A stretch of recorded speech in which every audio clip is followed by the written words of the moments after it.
इसके सामने मेरे गाल कुछ भी नहीं है।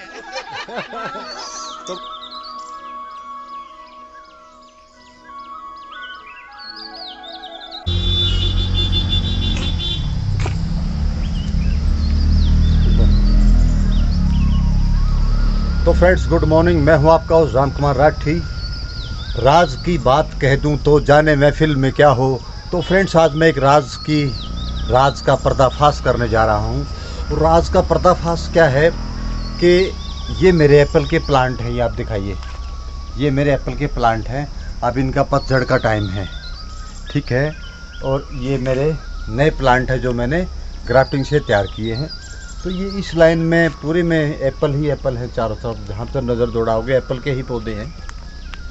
और ये एप्पल के पौधे बहुत छोटे छोटे से हैं। और इनके अंदर भी अब की बार सेब लगा था। तो ये है ताजुब की बात। और छोटे पौधे में सेब लगना, तो भाई ये सेब ऐसे ही नहीं लगते। इस गांव में मैं इस टाइम नैनीताल के जो भीमताल है वहाँ से बोल रहा हूँ। और भीमताल के अंदर काफ़ी लोगों ने एप्पल के प्लांट्स लगाए हैं। और ये इटली का पौधा है, ये गाला का इटली का पौधा है। और इसके अंदर मेरे यहीं ही क्यों सेब आए, और इतने छोटे पौधे में ही क्यों सेब आए। आप ये देख सकते हैं, ये पौधा है, इसकी उम्र, इसकी ताकत नहीं है ये 2 किलो सेब का वज़न सहन कर ले। लेकिन इसके ऊपर भी 2 किलो सेब लगा था। तो भाई ये ऐसे ही नहीं लगा था। ये सेब इसलिए लगा था कि इसकी हमने सेवा करी है। इसको हमने खाद पानी जो भी चाहिए था वो दिया। और खाद पानी में हमने क्या दिया वो मैं अब असली बात पे आ रहा हूँ। खाद पानी पे हमने इसमें कुछ नहीं दिया, सिर्फ और सिर्फ गोबर की खाद दी है। और मैं एक लिक्विड बनाता हूँ, करीबन साल में 2 बार उसकी एप्लीकेशन करता हूँ। और 2 बार भी क्या होता है, साल में 2 बार मैं वो देता हूँ। आप ये नीचे दिखाइए, ये है सरसों की खली है। ये सरसों की खली। और ये 20 लीटर पानी है। करीबन इसमें 2 किलो आप ऐसे मिलाएंगे ना, 2 किलो अंदाज़ा इसमें वो डाल दो खली।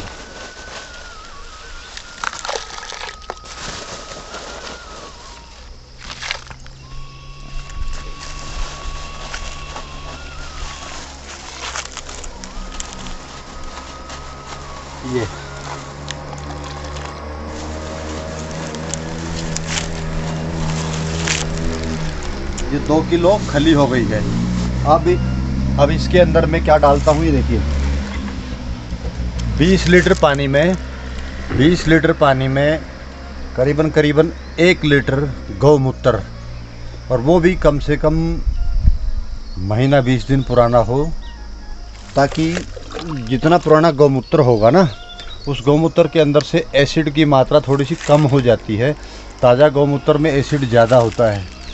तो ये इसकी एसिड और गैस वैस निकलने के बाद करीबन 20 लीटर पानी में 1 लीटर गौमूत्र इसमें डालिए आप।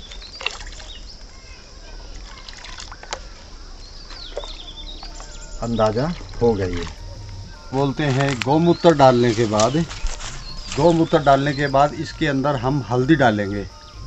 करीबन 20 लीटर पानी में 50 ग्राम। ये देखें,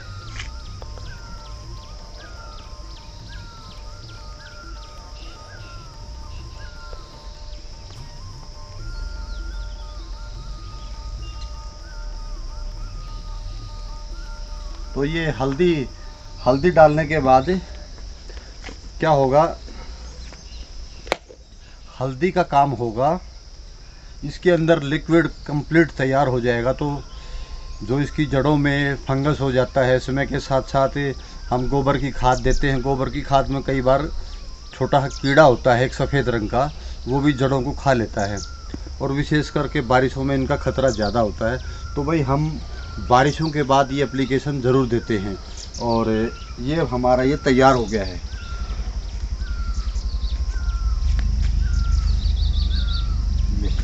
अब इसको मिला दो।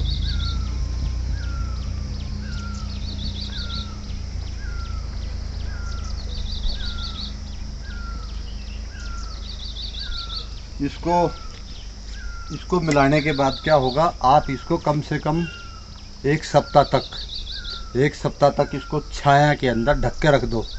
ढक के रखने से क्या होगा, ये और छाया में ये है कि भाई ये गर्म होने से इसका थोड़ा सा वो तापमान और कीटाणु वगैरह जो पॉजिटिविटी जो मतलब इसके लिए जो मित्र कीटाणु होते हैं वो नहीं मरेंगे।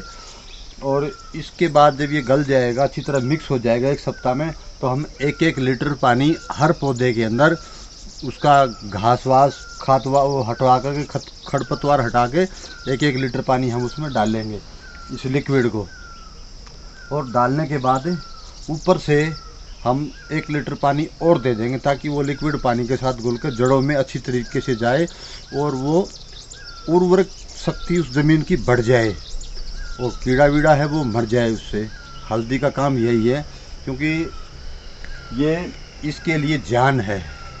तो इसलिए भाई मेरे यहाँ सेब लगते हैं, ऐसे ही सेब नहीं लगते हैं, इनकी देखभाल करनी पड़ती है। और ऐसा करने से पौधे के अंदर जान बनी रहेगी और उसकी ज़मीन की उर्वरक शक्ति बढ़ जाएगी और वो पौधा जायज़ सी बात है जिसको अच्छी तरीके से खाद और ये सब चीज़ों का ध्यान होगा तो सेब लगे। फास के अंदर दूसरा पर्दाफाश ऐसे होता है कि जो मेरे ये सेब के पौधे हैं ये मैंने यौगिक शक्ति के द्वारा लगाए गए हैं, यौगिक खेती के द्वारा लगाए गए हैं।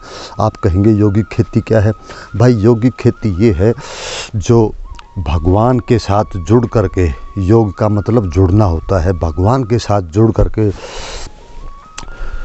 कोई अल्लाह को मानने वाला है तो वो अल्लाह के साथ जुड़ के, कोई वाहिगुरु के साथ जुड़ने वाला है वो वाहिगुरु के साथ जुड़ के, और भाई मैं भगवान के साथ जुड़ा हुआ हूँ और भगवान का नाम लेकर के, ऊपर वाले का नाम लेकर के मैंने ये खेती, मैंने ये पेड़ लगाए और उम्मीद करी। मैंने उम्मीद का दामन नहीं छोड़ा क्योंकि उम्मीद पे दुनिया कायम है और भाई उम्मीद की वजह से ही मुझे सफलता मिली है। तो जायज़ सी बात है भाई, इसके अंदर यौगिक खेती का भी कमाल है। यौगिक खेती का आप समझ गए होंगे, ऊपर वाले का नाम लेकर। देखो पहले भी जब किसान हल बैल लेकर के खेत में घुसता था, बैल का हल का जोड़ करके खेत में जब घुसता था तो पहले धरती माँ को प्रणाम करता था, उसके बाद प्रभु का नाम लेता था, तो वो भी यौगिक खेती कहलाती थी। और जायज़ सी बात है, जो मन से लगन से यौगिक खेती करता है, भगवान का नाम लेकर के काम करता है, तो जायज़ सी बात उसको सफलता मिलेगी ही मिलेगी। और भाई सच्ची लगन यही है, प्रभु का नाम लेकर के कोई भी काम करो सफलता मिलेगी। और वो भी अपनी अपनी आदत हो जाती है, कोई प्रभु के नाम के बगैर रह नहीं सकता। कुछ आदमी ऐसे होते हैं कि सारा जन्म कोई भी काम करता है, भगवान का नाम लेता है, अपने अल्लाह का नाम लेता है, अपने वाहिगुरु का नाम लेता है, तो भाई वो भी एक यौगिक खेती, यौगिक लगाव होता है। और ठीक इसी प्रकार देखो कुछ लोगों की आदत होती है, जब तक सारा दिन, कुछ लोगों की आदत होती है पैसे गिनने की, जो सारा दिन पैसे गिनते रहते हैं, नोट इकट्ठे करते रहते हैं। और उनको कुछ दिन के लिए नोटों से दूर कर दिया जाए तो उनके लिए जीना मुश्किल हो जाता है, क्योंकि उनकी आदत बन चुकी है ना नोट गिनने की। और भाई ठीक इसी प्रकार ये भी एक आदत होती है कि अपने पेड़ पौधों से जुड़े रहने की। तो भाई मेरी भी ऐसी ही आदत हो गई है, जब तक मैं अपने पेड़ पौधों से बात नहीं कर लेता, उनके साथ जुड़ नहीं लेता, उनकी तकलीफ़ देख नहीं लेता, तो भाई मुझे भी चैन नहीं रहता है। तो अपनी अपनी आदत। फ्रेंड्स, वीडियो अच्छा लगे तो लाइक करें, शेयर करें और कमेंट्स करें, और कोई पहली बार देख रहा हो तो सब्सक्राइब ज़रूर करें। नमस्कार।